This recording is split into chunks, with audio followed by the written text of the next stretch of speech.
moderator Anthony Curry, and all priests and sisters, and all the brothers and sisters.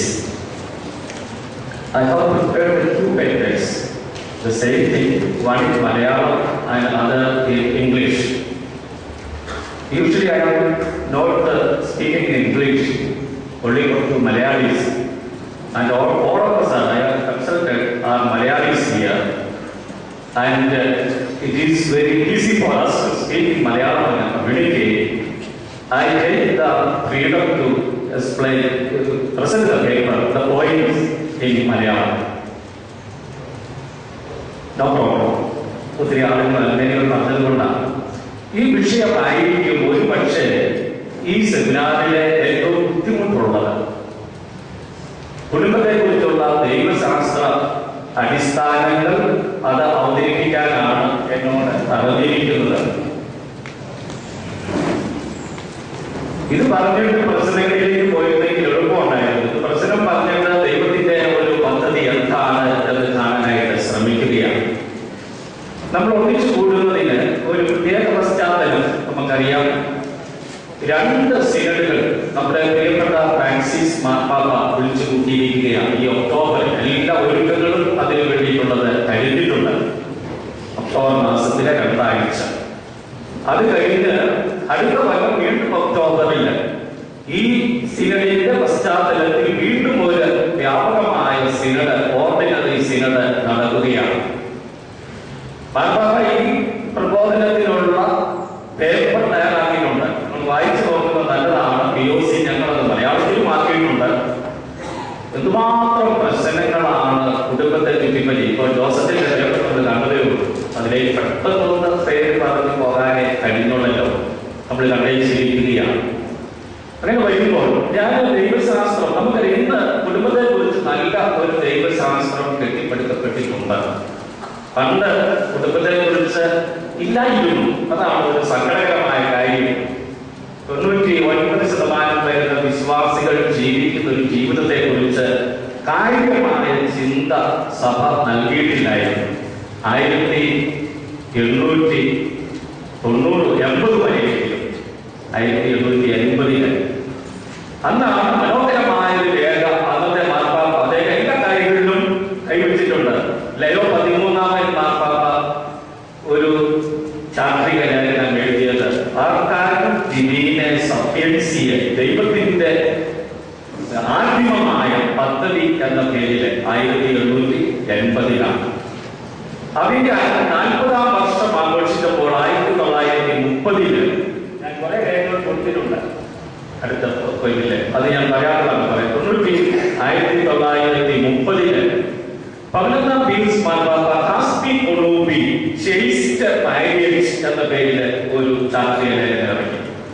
കഴിഞ്ഞ നൂറ്റാണ്ടിലെ മനോഹരമായ രേഖകളിൽ ഒന്നാണത്. വളരെ ദൈവശാസ്ത്രപരമായി അവതരിപ്പിച്ചിട്ടുള്ള, പക്ഷേ 2ാം വത്തിക്കാൻ കൗൺസിലിന് മുമ്പുള്ള ചിന്തകളാണ് നാം അവിടെ കാണുന്നത്. പിന്നീട് നമ്മൾ വരുമ്പോൾ 12ാം പീയൂസ് മാർപ്പാപ്പ, അദ്ദേഹത്തെ തുടർന്ന് വന്ന 12ാം പീയൂസ് മാർപ്പാപ്പ ചാക്രിക ലേഖനങ്ങൾ ഒന്നും എഴുതിയില്ലെങ്കിലും മനോഹരമായ പ്രസംഗങ്ങൾ വിവാഹത്തിലേക്ക് വെളിച്ചം വീശുന്നത് എഴുതിയിട്ടുണ്ട്. പ്രത്യേകിച്ച് ജീവന്റെ പ്രശ്നം, റെസ്പോൺസിബിൾ പേരന്റുഹുഡ് എന്നൊക്കെ പറയുന്നത് ആദ്യമായി അവതരിപ്പിക്കുന്നത് ആ മാർപ്പാപ്പയാണ്. 2ാം വത്തിക്കാൻ കൗൺസില് ഞാൻ അവിടെ കൊടുത്തിരിക്കുന്ന അവിടെയുള്ളതാണ്. അതിന് മുമ്പിലത്തെ സ്ലൈഡ് പ്ലീസ്. അതിന് മുമ്പിൽ 6ാം പൗലോസ് മാർപ്പാപ്പയുടെ കാലത്താണല്ലോ ജോൺ 23 തുടങ്ങി വെച്ചെങ്കിലും 2ാം വത്തിക്കാൻ കൗൺസില് അതിൽ സഭ ആധുനിക ലോകത്തിൽ എന്ന പ്രമാണരേഖയിൽ 47 മുതൽ 52 വരെയുള്ള നമ്പറുകളിൽ വളരെ സിന്തറ്റിക്കായിട്ട് സഭയുടെ പ്രബോധനം അവതരിപ്പിച്ചിട്ടുണ്ട്. അത് വായിച്ച് പഠിക്കേണ്ടതാണ്. നിങ്ങളൊക്കെ വായിച്ച് പഠിച്ചിട്ടുണ്ടെന്ന് ഞാൻ കരുതുകയാണ്.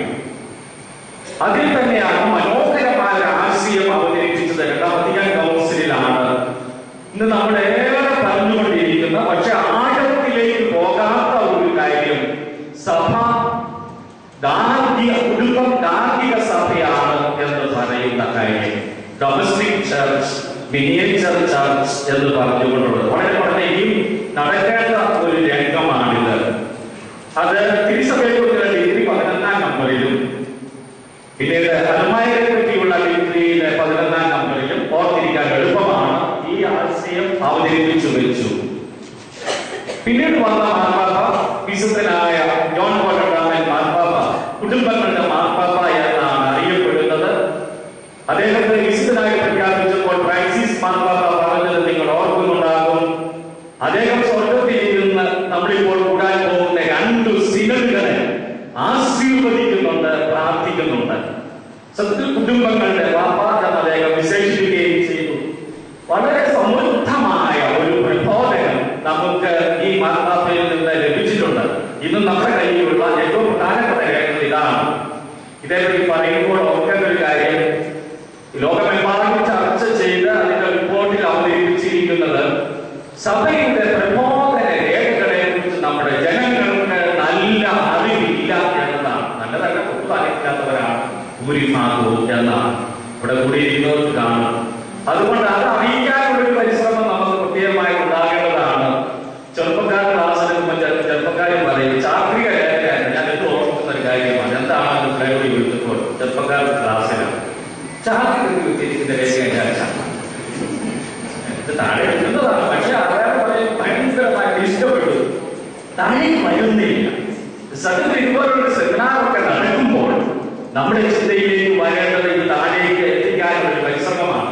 ഞാൻ ഈ കൊല്ലം ചിന്തിക്കുന്നത് നമ്മുടെ ഈ രേഖകളെല്ലാം, ഈ പറയുന്ന രേഖകളെല്ലാം സിംപ്ലിഫൈഡ് ലാംഗ്വേജിൽ ഈ സിനഡുകളുടെ പശ്ചാത്തലത്തിൽ മലയാളിക്ക് എത്തിച്ചു കൊടുക്കാനുള്ള ഒരു പരിശ്രമം ആരംഭിച്ച് കഴിഞ്ഞിരിക്കുകയാണ്. അത് അസൽ ടെസ്റ്റും അതും പ്രസിദ്ധീകരിക്കുന്നുണ്ട്. പക്ഷെ അത് അത്രയും ആളുകളെ എൻജോയ് ചെയ്യുമോ എന്ന് എനിക്ക് അറിയില്ല. ഈ മാർപ്പാപ്പ 1981 കുടുംബ ഒരു കൂട്ടായ്മ എന്ന അപ്പസ്തോലിക ലേഖനം എഴുതി. അപ്പസ്തോലിക ലേഖനമാണ്, അപ്പസ്തോലിക് ലെറ്റർ. 80-ലെ സിനഡിന്റെ പശ്ചാത്തലത്തിൽ എഴുതിയതാണ്. മനോഹരമായ രേഖയാണ്. ഇന്നും നമുക്ക് ആധികാരികമായ ദൈവശാസ്ത്ര, അതിന്റെ വെളിച്ചത്തിലാണ് ഈ ദൈവശാസ്ത്ര ചിന്തകൾ അവതരിപ്പിക്കുന്നത്. നമുക്ക് ലഭിക്കുന്നത് അവിടെ നിന്നാണ്. 88-ലെ അടുത്തൊരു സിനഡ് കഴിഞ്ഞപ്പോൾ ആത്മായ വിശ്വാസികളെ കുറിച്ചുള്ള ഒരു സിനഡ് നടന്നപ്പോൾ അതിന്റെ പശ്ചാത്തലത്തിൽ പരിശുദ്ധ പിതാവ് എഴുതിയ രേഖയാണ് സ്ത്രീയുടെ മഹനീയത. സത്യത്തിൽ ഈ സ്ത്രീയെ പറ്റി സഭയുടെ ചരിത്രത്തിൽ ആദ്യമായിട്ടാണ് ഒരു രേഖ പ്രസിദ്ധീകരിക്കപ്പെടുന്നത്. പെണ്ണുകൾ പോലും വായിക്കാത്ത കഷ്ടമാണ് സത്യത്തിൽ. അതുകൊണ്ട് നമ്മുടെ കുടുംബങ്ങളും നമ്മുടെ സമൂഹമൊക്കെ പോകുന്നത് താളം തെറ്റിയാണ്. ഇതൊന്ന് വായിക്കണം. കഴിഞ്ഞ കൊല്ലം ഫ്രാൻസിസ് മാർപ്പാപ്പ പറഞ്ഞു അതിന്റെ 25-ാം വർഷമായിരുന്നു പ്രസിദ്ധീകരിച്ചതിന്റെ. At least you read the encyclical of Saint John Paul II എന്ന് അദ്ദേഹം പറഞ്ഞു. ആരും പഠിച്ചില്ല. കേരള സഭയിൽ ആരും പറഞ്ഞു നടത്താൻ എനിക്ക് അറിയില്ല, താമസിച്ചില്ല. ഇനി പഠിക്കാവുന്ന രേഖയാണ്. പിന്നീട് 95 അതിമഹത്തായ 94-ല് കുടുംബ വർഷമായിരുന്നു. യുഎൻഒ പ്രഖ്യാപിച്ച അതിനോടനുബന്ധിച്ച് മാർപ്പാപ്പ പെട്ടെന്ന് ചാടി വീണു. സഭയിൽ കുടുംബവർഷം ആചരിക്കണം. നമ്മളൊക്കെ നന്നായിട്ട് ആചരിച്ച ഒരു കാര്യമാണിത്. അന്ന് മാർപ്പാപ്പ എഴുതിയ കത്താണ് കുടുംബങ്ങൾക്ക് ഒരു കത്ത്. വീണ്ടും മനോഹരമായ രേഖയാണ്. കത്തിനെ പോലെ 5-ാം പേജൊന്നും കരുതരുത്. അത് 120 പേജ് വരുന്ന ഒരു പുസ്തകമാണ്. നിങ്ങളുടെ വീട്ടിൽ വന്ന് ഈ കാര്യങ്ങൾ പറയണമെന്ന് എനിക്ക് ആഗ്രഹമുണ്ട്. പക്ഷെ മാർപ്പാപ്പയ്ക്ക് പറ്റില്ലെന്ന് നിങ്ങൾക്ക് അറിയാമല്ലോ. അതുകൊണ്ട് എന്ന് പറഞ്ഞുകൊണ്ടാണ് കഥയിൽ മനോഹരമായ മാറ്റിക്കാർ അവതരിപ്പിച്ചിരിക്കുന്നു. സ്നേഹ സംസ്കാരം കെട്ടിപ്പടുക്കുന്നതിന്റെ ഉറവിടം കുടുംബമാണ് എന്ന് ഈ രേഖയിൽ അടിവരയിട്ട് പരിശുദ്ധ പിതാവ് പറഞ്ഞു. പിന്നീട് 95-ല് ജീവന്റെ സുവിശേഷം എന്ന് പറയുന്ന രേഖ പ്രോ ലൈഫിന് മുഴുവനും പ്രചോദനമായിരുന്ന അതിശക്തമായ രേഖ പ്രസിദ്ധീകരിച്ചു. വീണ്ടും ഇപ്പോൾ നമ്മുടെ ചെറുപ്പക്കാർക്ക് ജീസസ് ഇതിലുള്ളവർക്കൊക്കെ ഭയങ്കര താല്പര്യമുള്ള ഒരു കാര്യമാണ്. 78 മുതൽ 84 വരെ നമ്മുടെ ജോൺ പോൾ രണ്ടാമൻ മാർപ്പാപ്പ എല്ലാ ബുധനാഴ്ചകളിലും നടത്തിയ പ്രസംഗങ്ങൾ, വത്തിക്കാനിൽ നടത്തിയ പ്രസംഗങ്ങൾ ക്രോഡീകരിച്ച് തിയോളജി ബോഡി എന്ന പേരിൽ പ്രസിദ്ധീകരിച്ചിട്ടുള്ള പ്രസംഗ പരമ്പരയാണ്. ഈ മാർപ്പാപ്പ ഈ രേഖ തയ്യാറാക്കിയപ്പോൾ ഇപ്പോഴത്തെ നമ്മുടെ സിനഡിനുള്ള രേഖയിൽ പറഞ്ഞിട്ടുണ്ട് ഇത് പഠിപ്പിക്കണം. അതുകൊണ്ട് ഞാൻ ഉദ്ദേശിക്കുന്നത് ആ രേഖ അസലായിട്ട് തർജ്ജമ ചെയ്യാമെന്നാണ്. ഇപ്പോഴും പ്രസിദ്ധീകരിക്കാൻ കഴിയുമ്പോൾ ഞാൻ കരുതുകയാണ്. തിയോളജി ഓഫ് ദ ബോഡി, ഇത്രയും കാര്യം അദ്ദേഹത്തിൽ നിന്ന് നമുക്ക് ലഭിച്ചതാണ്. പിന്നീട് 16-ാമൻ മാർപ്പാപ്പ ദൈവം സ്നേഹമാകുന്നു എന്ന അദ്ദേഹത്തിന്റെ ആദ്യത്തെ ചാക്രിക ലേഖനം എഴുതി. ആ ചാക്രിക ലേഖനത്തിന് പരിശുദ്ധ പിതാവ് സ്നേഹത്തെ പറ്റി അത് മനോഹരമായ ഒരു ദർശനമാണ്. ജോൺ പോൾ രണ്ടാമൻ മാർപ്പാപ്പ എഴുതി തുടങ്ങിയതിനെ മനോഹരമായി വിശദീകരിച്ചിരിക്കുകയാണ്. സത്യത്തിൽ നമ്മുടെ കുടുംബ ജീവിതത്തെ ഒക്കെ നമ്മൾ വിലയിരുത്താനായിട്ട് ശ്രമിക്കുമ്പോൾ ഈ രേഖകളിലൂടെ എല്ലാം നമ്മൾ കടന്ന് പോകേണ്ടതുണ്ട് എന്ന് ഞാൻ കരുതുകയാണ്. ഞാൻ വിഷയത്തിലേക്ക് കടക്കാൻ വ്യാപകമായി കരുതിയാൽ മതി. ഞാൻ പഠിക്കാനായിട്ട് ശ്രമിക്കുന്നത് കുടുംബത്തിന്റെ ഒരു ദൈവശാസ്ത്രം കെട്ടിപ്പടുക്കുമ്പോൾ when we build up the theology of the family, 4 അടിസ്ഥാനങ്ങളിൽ അത് കെട്ടിപ്പടുക്കാമെന്നാണ് ഞാൻ കരുതുന്നത്. ഇന്ന് നമുക്ക് അതിന്റെ സൂചന കൃത്യമായി പറഞ്ഞിട്ടില്ലെങ്കിലും സൂചന നമുക്ക് കുടുംബ ഒരു കൂട്ടായ്മ, അതായത് ഫാമിലിയാരിസ് കൺസോർഷ്യം ജോൺ പോൾ രണ്ടാമൻ മാർപ്പാപ്പയുടെ രേഖയിൽ നിന്ന് നമുക്ക് ലഭിക്കുന്നതാണ്. ഒന്ന്, അതിന്റെ വിശുദ്ധ ഗ്രന്ഥപരമായ അടിസ്ഥാനമാണ്. അത് പരസ്പരം വേർതിരിച്ച് കാണാമെന്ന് എനിക്ക് തോന്നുന്നില്ല. എല്ലാവരും കൂടി യോജിപ്പിച്ച് നമുക്ക് കാണാവുന്നതാണ്. പെഡഗോജിക്കലായിട്ട് അവതരിപ്പിക്കാനുള്ള എളുപ്പത്തിൽ ഞാൻ കാണുകയാണ്. ഒന്ന്, ബൈബിൾ പരമായ അടിസ്ഥാനമാണ്. ജോൺ പോൾ രണ്ടാമൻ മാർപ്പാപ്പ എപ്പോഴും പറഞ്ഞിട്ടുള്ള ഒരു വാക്കാണ് ദൈവിക പദ്ധതി എന്ന വാക്ക്. ഞാൻ ഇതിന്റെ ദൈവിക പദ്ധതി എന്ന് വിലയിരുത്താൻ ആഗ്രഹിക്കുകയാണ്. ബൈബിൾ പരമായ, ബൈബിളിൽ നിന്ന് നമുക്ക് ലഭിക്കുന്നത് കുടുംബത്തെ കുറിച്ച്, വിവാഹത്തെ കുറിച്ചുള്ള ഒരു മനോഹരമായ പദ്ധതിയാണ്. പ്ലാൻ ഓഫ് ഗോഡ് ദൈവം വെളിപ്പെടുത്തിയിട്ടുണ്ട്. ശാസ്ത്രത്തിൽ നിന്ന് നമുക്ക് കുറെ കാര്യങ്ങൾ കിട്ടും കുടുംബത്തെ കുറിച്ച്. അത് സോഷ്യോളജിയിൽ നിന്നോ സൈക്കോളജിയിൽ നിന്നോ ആന്ത്രോപോളജിയിൽ നിന്നോ ഒക്കെ നമുക്ക് ലഭിക്കും. But the full truth of the family we find in Bible. അത് വളരെ പ്രധാനപ്പെട്ടതാണ് വിശ്വാസികളായ നമ്മളെ സംബന്ധിച്ചിടത്തോളം. ഇതാണ് പരിശുദ്ധ പിതാവ് പറയുന്നത്. ഞാൻ പറയാൻ ആഗ്രഹിക്കുന്ന ഒരു കാര്യമാണ്. ദൈവം സ്ഥാപിച്ച ആദ്യത്തെ സ്ഥാപനം കുടുംബമാണ് എന്ന് നമ്മൾ ഓർക്കണം. He established instituted the first institution marriage. അത് നമുക്ക് പറയാനായിട്ട് സാധിക്കും. സൃഷ്ടിയെ പറ്റി പറയുമ്പോൾ, മനുഷ്യനെ പറ്റി പറയുമ്പോൾ ആദ്യമായി നിൽക്കുന്നത് ആ സ്ഥാപനമാണ്. ഉൽപ്പത്തിയുടെ പുസ്തകം 1:26, 27, 28 വളരെ പ്രധാനപ്പെട്ടതാണ്. മനുഷ്യനെ പറ്റി, കുടുംബത്തെ പറ്റി നമുക്ക് കൃത്യമായ ഒരു അറിവ് ലഭിക്കുന്നതിന് ഈ ഒറിജിനൽ പദ്ധതി അതിന്റെ ക്രിസ്റ്റൈൻ ലെവലിൽ നിന്ന് താഴേക്ക് പോകുന്നതാണ് നമ്മൾ കാണുന്നത്. പാപത്തിന്റെ ഫലമായി യേശുക്രിസ്തു ഈ ഭൂമിയിൽ വന്നപ്പോൾ യേശുക്രിസ്തു എന്താണ് ചെയ്യുന്നത്? ഈ ഒറിജിനൽ പ്ലാൻ നമുക്ക് അവതരിപ്പിക്കുന്നതിനാണ് ശ്രമിച്ചത്. നമുക്ക് കാണിച്ചു തരാനായി മത്തായിയുടെ സുവിശേഷം 19-ാം അധ്യായം. നമ്മുടെ ഹൃദയത്തിന്റെ കാഠിന്യം നിമിത്തം നമുക്ക് നഷ്ടപ്പെട്ടത് തിരികെ അവതരിപ്പിക്കാനായിട്ട് കർത്താവ് ശ്രമിച്ചു. അതുകൊണ്ടാണ് വിവാഹമോചനം പാടുണ്ടോ എന്ന് ചോദിക്കുമ്പോൾ യേശു തമ്പുരാൻ പറഞ്ഞത് ആദിയിൽ അങ്ങനെ ആയിരുന്നില്ല. ദൈവം യോജിപ്പിച്ചത് മനുഷ്യൻ വേർപെടുത്താതിരിക്കട്ടെ. അതുകൊണ്ടാണ് ഇന്നത്തെ ലോകത്തിന് അത് പറഞ്ഞത് ആദ്യം തുടങ്ങേണ്ടത് അജപാലനപരമായ പ്രശ്നങ്ങളിലേക്കാണ്. അജപാലനം നമ്മൾ നമ്മുടെ കുടുംബങ്ങൾക്ക് വേണ്ടി എന്തുമാത്രം ചെയ്യുന്നു എന്നത് നമ്മൾ കൂലങ്കഷമായി ചിന്തിക്കേണ്ടതാണ്. 20 കൊല്ലമായി കേരളത്തിൽ പാർട്ടി പോസ്റ്റിംഗ് രംഗത്ത് പ്രവർത്തിക്കുന്ന ഒരു വ്യക്തി എന്ന നിലയിൽ എനിക്ക് തന്നെ തോന്നിയിട്ടുണ്ട് നമ്മൾ എവിടെ എത്തുന്നു, എപ്പോൾ എത്തിയിട്ടില്ലല്ലോ എന്നുള്ളത് ഗൗരവമായിട്ട് ചിന്തിക്കേണ്ടത്. അപ്പൊ ഇന്നത്തെ ആദിയിലേക്ക് പോവുക. ആദിയിൽ സൃഷ്ടാവ് മനുഷ്യനെ സ്ത്രീയും പുരുഷനുമായി സൃഷ്ടിച്ചു. അതിനാൽ പുരുഷൻ അമ്മയും വിട്ട് ഭാര്യയോട് ചെയ്യും, അവർ ഇരുവരും ഒരു ശരീരമായി തീരും. 3 കാര്യങ്ങൾ ദൈവം അടിസ്ഥാനപരമായിട്ട് പറയുന്നുണ്ട് ഇവിടെ. ഇതിന് കോട്ടം വരുന്നത് മനുഷ്യന് നല്ലതല്ല. മനുഷ്യൻ തന്നെ വരുത്തി വെച്ചിരിക്കുന്ന കുറവുകൾക്ക്, അവന്റെ സ്വാതന്ത്ര്യം ഉപയോഗിച്ച് ചെയ്ത തിന്മകൾക്ക് അവന് തന്നെ പരിഹാരം ചെയ്യാനായിട്ട് സാധിക്കുകയുള്ളൂ. നമ്മൾ വരുത്തി അത് യേശുക്രിസ്തുവിലുള്ള ഉദാശയിലൂടെ, കൃപയിലൂടെ നമുക്ക് ലഭിച്ചിരിക്കുന്നത് 3 കാര്യങ്ങൾ. വിവാഹം എന്ന് പറയുന്നത് ഒരു പുരുഷനും ഒരു സ്ത്രീയും തമ്മിലുള്ള ബന്ധമാണ്. അതുകൊണ്ട് യേശു പറഞ്ഞു ഉൽപ്പത്തി പുസ്തകം 2-ാം അധ്യായം 24 അവർ ഒന്നാകും എന്ന് പറഞ്ഞിടത്ത് ഈശോ എംഫസൈസ് ചെയ്ത് അവർ ഈ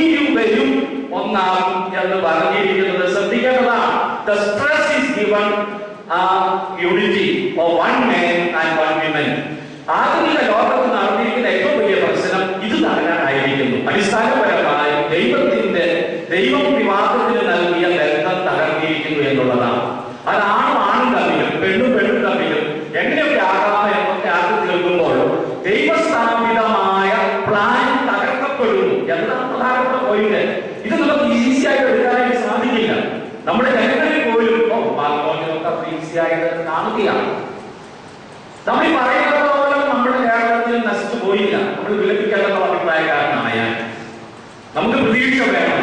ഇന്നും പോയിട്ടില്ല. പക്ഷെ ഒരു സിമ്പിൾ 2005 മുതൽ ഇവിടെ കുടുംബ കോടതികൾ വന്നിട്ട് കുടുംബ കോടതികൾ വന്നിട്ട് 2011 വരെ ഓരോ 1000 കേസുകളെ വർദ്ധിച്ചിരുന്നുള്ളൂ മുഴുവൻ കുടുംബം. പക്ഷെ 2011 മുതൽ 2013 ഒന്നാമത്തെ കണക്ക് കിട്ടിയിട്ടില്ല. അത് പകുതിയായിട്ടുള്ളൂ. കിട്ടുമ്പോൾ ഇരട്ടി വീതമാണ് വർദ്ധിക്കുന്നത്. 11,000 എന്നത് 2012 20,000 2013 44,000. ഇത് ഭയങ്കര വളർച്ചയാണ്. ഇരട്ടി വളർന്നുകൊണ്ടിരിക്കുന്നു എന്നുള്ളത് അവിടെ പലർത്താകേണ്ട ഒരു രംഗമാണ്. നമ്മുടെ ക്രിസ്ത്യാനികൾ ഒരിക്കൽ എന്തുമാത്രം ഈ രംഗത്തുണ്ടെ വിശ്വസിക്കണം. അപ്പൊ ഒന്നാമത്തെ ഒരു ഇതാണ്. ഇതിൽ പരിശുദ്ധ പിതാവ് അടുത്ത കാലത്ത് വിവാഹത്തെ പറ്റിയും കുടുംബത്തെ പറ്റിയും പ്രസംഗിച്ച അവസരത്തിൽ പറഞ്ഞു, ഇന്നത്തെ കൾച്ചർ എന്ന് പറയുന്നത് കൾച്ചർ ഓഫ് ടെമ്പററി, നൈമിഷികതയുടെ ഒരു കൾച്ചറാണ്. ദീർഘകാലം നീണ്ടു നിൽക്കുന്ന ബന്ധം നടത്താൻ സാധിക്കില്ല എന്ന് കരുതുന്ന ഒരു കൾച്ചർ നമ്മുടെ ആളുകളിലേക്ക് വന്നിരിക്കുന്നു. ഇത് നമ്മൾ പ്രത്യേകിച്ച് കാണേണ്ടതാണ്. പറ്റുന്നിടത്തോളം കാലം സ്നേഹമുള്ളിടത്തോളം കാലം എന്നുള്ള ആർഗ്യുമെന്റുകൾ അത് സെക്കുലറായി അതാണ് പ്രശ്നം. അപ്പൊ അവിടെ കർത്താവ് മുന്നിൽ കൊടുത്തതാണ് മനുഷ്യനെ കുറിച്ചുള്ള സത്യത്തിന്റെ ഭാഗമാണ്. ഒരു പുരുഷനും ഒരു സ്ത്രീയും. കൃഷ്ണയുടെ 98 ഒരു ബില്ല് ഉണ്ടാക്കി വെച്ചിട്ടുണ്ട്. കുറേയൊക്കെ സ്വയം ഉണ്ടാക്കാൻ ഞാനും ഡോക്ടറൊക്കെ കൂടിയാണ് ശ്രമിച്ചത്. അയാളുടെ ക്രിസ്ത്യൻ മാരേജ് ബില്ല് ഉണ്ടാക്കി വെച്ചിരിക്കുന്നത് 2 വ്യക്തികൾ തമ്മിലുള്ള ബന്ധം എന്നേ ഉള്ളൂ. ആണും പെണ്ണും കാണുന്നില്ല. ഇന്ന് തിരുസഭയുടെ ഏത് രേഖയും എടുത്ത് വായിച്ച് നോക്കിയോ എപ്പോഴും ഈ മാർപ്പാപ്പയും ബെനഡിക്ട് മാർപ്പാപ്പയും അവസാന കാലത്ത് ജോൺ രണ്ടാമൻ മാർപ്പാപ്പയും കുടുംബത്തെ പറ്റി പറയുമ്പോൾ പറഞ്ഞു വെച്ചിരുന്നത് ഒരു സ്ത്രീയിലും ഒരു പുരുഷനിലും സ്ഥാപിതമാകുന്ന കുടുംബം എന്ന് പറയേണ്ടി വന്നിരിക്കുന്ന ഒരു സാഹചര്യമാണ്. കുടുംബ സ്ഥാപനം തന്നെ തകർക്കപ്പെട്ടിരിക്കുന്നു എന്നതാണ് ലോകത്തിന്റെ പ്രത്യേകത. അവിടെ നിന്നുകൊണ്ടാണ് നിങ്ങൾ ആ റിപ്പോർട്ട് വായിച്ചാൽ അറിയാം. ലോകത്തിന്റെ പ്രശ്നത്തിൽ ഏറ്റവും പ്രശ്നം വിവാഹമോചനമാണ്. അതാണ് പ്രശ്നം. രണ്ടാമത്തത് വിവാഹം എന്ന് പറയുന്നത് അപ്പൊ ഏകഭാര്യാഭർത്തൃമാണ്, മരണം വരെയുള്ള ബന്ധമാണ്. ഒരു സ്ത്രീ പുരുഷൻ തമ്മിലുള്ള ബന്ധമാണ്.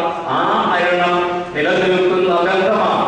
വിട്ടേക്കുവാനുള്ളതല്ല, നൈമിഷികതയുടെ കൾച്ചറിൽ രൂപപ്പെടുത്തേണ്ടതല്ല. മൂന്നാമത്തെ പോയിന്റ് സ്ത്രീ പുരുഷ തുല്യതയിൽ അധിഷ്ഠിതമാണ്. യേശുവിന്റെ നിലപാടാണ്. പത്രോസിന്റെ സുവിശേഷം 10-ാം അധ്യായം 11-12 വാക്യങ്ങൾ നമ്മൾ വായിച്ചാൽ അന്നത്തെ കാലത്ത് നിലനിൽക്കാത്ത ഒരു നിലപാട് അവതരിപ്പിച്ചിരിക്കുന്നത് എന്ന് നമുക്ക് കാണാനായിട്ട് സാധിക്കും. ഞാൻ ആദ്യത്തെ പോയിന്റ് പറഞ്ഞു പോകുമ്പോൾ വിവാഹത്തെ കുറിച്ച് ദൈവത്തിന്റെ ഒരു പദ്ധതിയുടെ രത്ന ചുരുക്കം യേശുനാഥൻ അവതരിപ്പിച്ചത് അതാണ്. അവിടെ നിന്ന് നമുക്ക് ലഭിക്കുന്ന ഗ്രേസുകളുണ്ട്. അവിടെ നിന്ന് ഉയർത്തി ഉദാസിയിലേക്ക് ഞാൻ ഉദാസിയെ പറ്റി അടുത്ത പറഞ്ഞുകൊള്ളാം. അപ്പൊ ഞാനിത് പറയുന്നത് വിവാഹം ദൈവത്തിന്റെ പദ്ധതിയാണ്, മനുഷ്യന്റെ പദ്ധതിയല്ല, മനുഷ്യൻ കണ്ടെത്തിയ കാര്യമല്ല.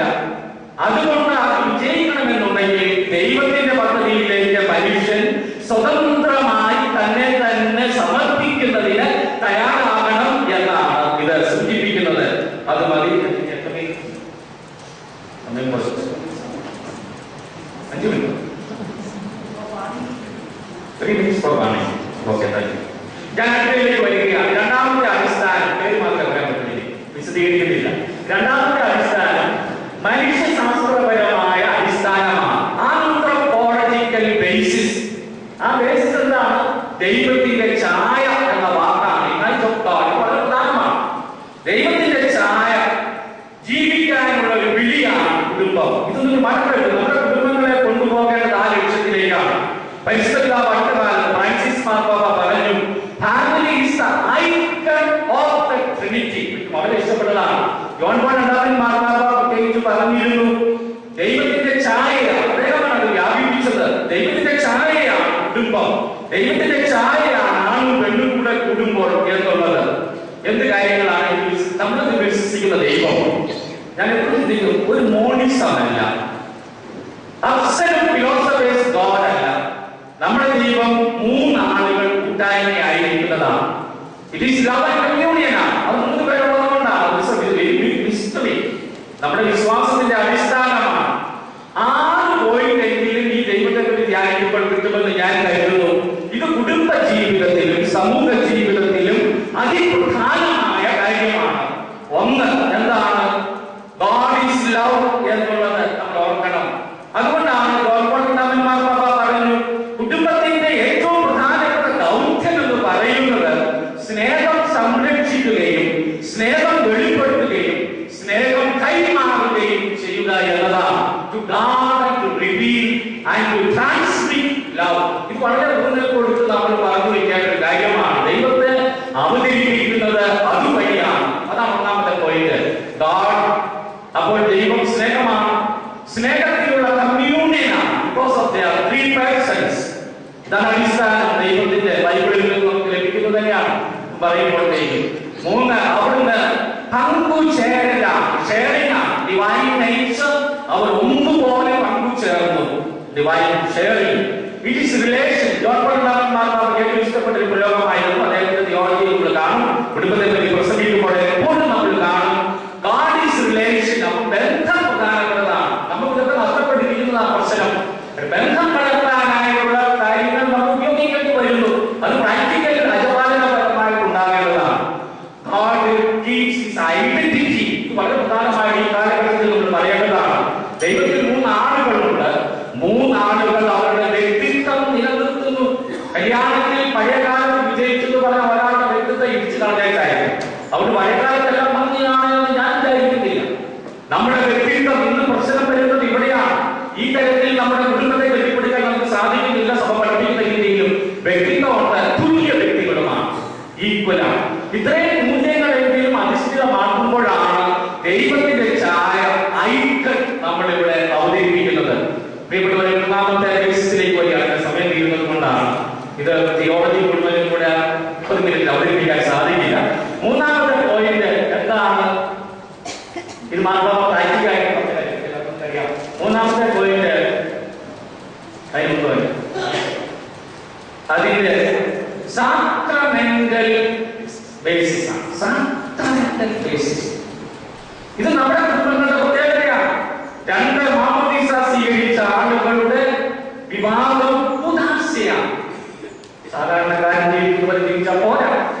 സൂപ്പർ നാച്ചുറലായി ജീവിക്കാൻ, ദൈവികമായി ജീവിക്കാൻ ഉള്ള ശക്തിയാണ് നൽകപ്പെട്ടിരിക്കുന്നത്.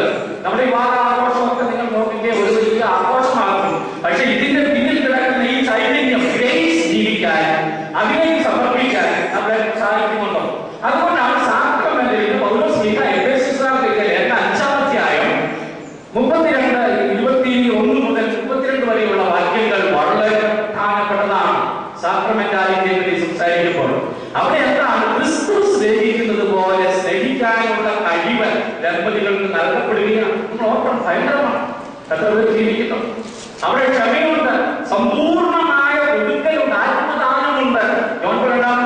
എല്ലാത്തിനും എടുത്ത് ആത്മദാനം, ക്ഷമയുണ്ട്, വ്യവസ്ഥയില്ല, അൺകണ്ടീഷണൽ ലവാണ്, വിശ്വസ്തമാണത്. നിങ്ങൾ നോക്കുക, ഇതെല്ലാം ഈ സാക്രമെന്റാലിറ്റിയിൽ നിന്ന് നമുക്ക് ലഭിച്ചിരിക്കുന്നതാണ്. നമ്മുടെ ആളുകൾ ആ ബോധ്യത്തോടു കൂടി സെലിബ്രേറ്റ് ചെയ്യാനും അവരുടെ മരണം വരെ ഗ്രോ ചെയ്യാനുമുള്ള കൃപയാൽ പൂരിതമാക്കപ്പെട്ടിരിക്കുന്ന ഒരു ജീവിതമാണ് നയിക്കേണ്ടത്. ഇവിടെയാണ് കുടുംബം സമൂഹത്തിന്, വ്യക്തിക്ക്, സഭയ്ക്കൊക്കെ അനുഗ്രഹമായി തീരുന്നത്. ദൈവത്തിന്റെ പദ്ധതി ജീവിക്കാനായിട്ട് ശ്രമിക്കുമ്പോൾ 4ാമത്തെ അടിസ്ഥാനം കൂടി പറഞ്ഞ് ഞാൻ സമയം നിങ്ങളെ താമസിക്കാൻ ആഗ്രഹിക്കുന്നില്ല. 5ാമത്തെ പോയിന്റ് നമുക്കറിയാം, എക്ലസിയോളജിക്കൽ ബേസിസ് നമുക്ക് കണ്ടുപിടിക്കാനായിട്ട് സാധിക്കും. സഭാപരമായ ഒരു ആശയം. ഞാൻ പറഞ്ഞ കുടുംബം ധാർമ്മിക സഭയാണ് എന്ന് 2ാം വത്തിക്കാൻ ആദിമ സഭയിൽ കൺസെപ്റ്റ് ഉണ്ടായിരുന്നു. ക്രിസോസ്റ്റോം തിരുമേനി, ജോൺ ക്രിസോസ്റ്റോം സഭാപിതാവാണ് ആദ്യമായ ഒരു പ്രസംഗത്തിൽ പറഞ്ഞ ആളുകൾ ഭയങ്കരമായിട്ട് ജയിക്കണം എന്ന് കാണുന്നത്. പിന്നീട് 2ാം വത്തിക്കാൻ കൗൺസിൽ വരെ വേണ്ടിയിട്ടില്ല. ഇപ്പോൾ നമുക്ക് ശക്തമായ എന്താണ് മിനിയേച്ചർ ചർച്ച്? സഭ എന്തിനു വേണ്ടി ജീവിക്കുന്നുവോ അതിന്റെ പ്രകാശനം നടക്കേണ്ട തലമാണ് നമ്മുടെ കുടുംബങ്ങൾ. ദൈവത്തിന്റെ പദ്ധതി അനുസരിച്ച് രക്ഷയുടെ തലത്തിൽ നിൽക്കുമ്പോൾ മിസ്റ്റേരിയൻ എന്ന വാക്ക് രക്ഷയെപ്പറ്റി എഫേസ്യരുടെ ലേഖനം 1-ാം അധ്യായത്തിലും എഫേസ്യരുടെ 5-ാം അധ്യായത്തിൽ വിവാഹത്തെ പറ്റി പറയുമ്പോഴും ദൈവത്തിന്റെ രക്ഷാകര പദ്ധതി ഉപയോഗിച്ചിരിക്കുന്ന വാക്കാണ്. മഹാരഹസ്യമാണ് മിസ്റ്റേരിയോ. അത് തമ്മിൽ ബന്ധമുണ്ട്, വളരെ ഗാഠമായ ബന്ധമുണ്ട്. അവിടെ നമ്മൾ കാണുകയാണ് സഭയുടെ മാനങ്ങൾ. പ്രാർത്ഥിക്കുന്നവരുടെ സമൂഹമായിരിക്കുന്ന ഇടപെടൽ എന്ന് പറയുമ്പോൾ എന്ന് പറയുമ്പോൾ പള്ളികളുണ്ടാകുന്നത് പ്രാർത്ഥിക്കാൻ വിളിച്ചു കൂടാനാണ്.